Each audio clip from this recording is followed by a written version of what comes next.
So for this exercise, just grab your yoga block, and you're gonna put your palms right on the outer edges, okay?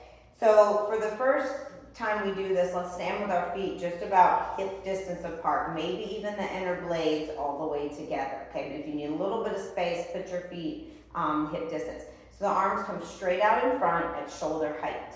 Hold on to the block with the left hand, keep the right arm out in front of you, but release the right hand off the block. So the block's gonna stretch out to the left side, and then we'll come back to center and we'll just switch it over to the other side. Pass it to the right hand, left arm stays in front. And just alternate through these.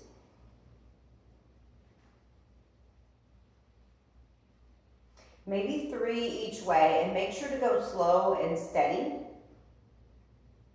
And then we come back to center. Now, a way that we're gonna make that a little more challenging is we're gonna let our gaze follow the block. So bring your gaze right to the block, and then gently start to bring it out to the left side, but let your gaze follow.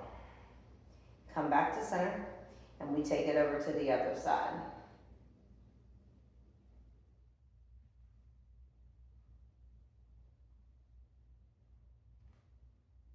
And just 3 on each side.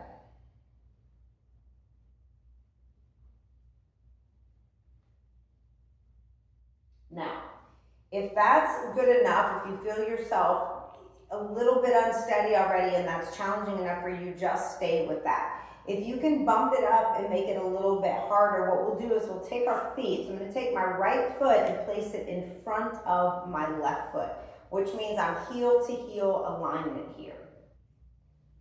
Or heel to toe alignment, excuse me.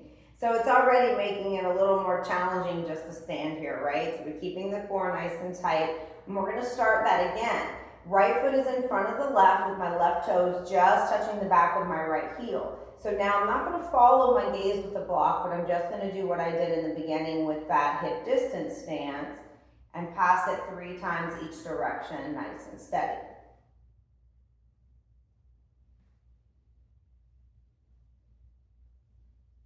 Now, if this is enough, you can always stay with this.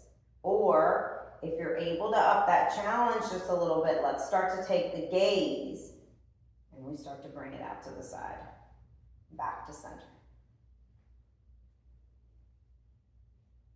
Back to center. And we'll try it 2 more each side.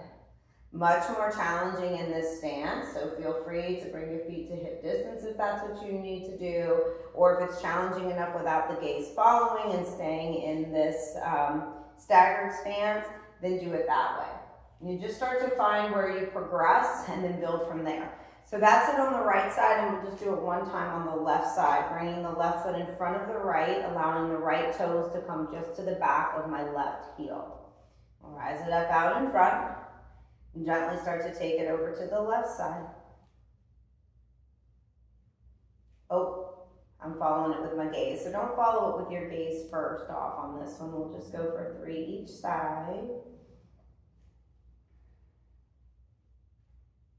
Unless, of course, this movement isn't new to you and you've already progressed to a point where you can follow, then you don't need to start with that beginning variation.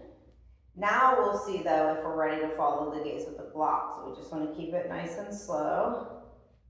And just so you know, I don't always do this good.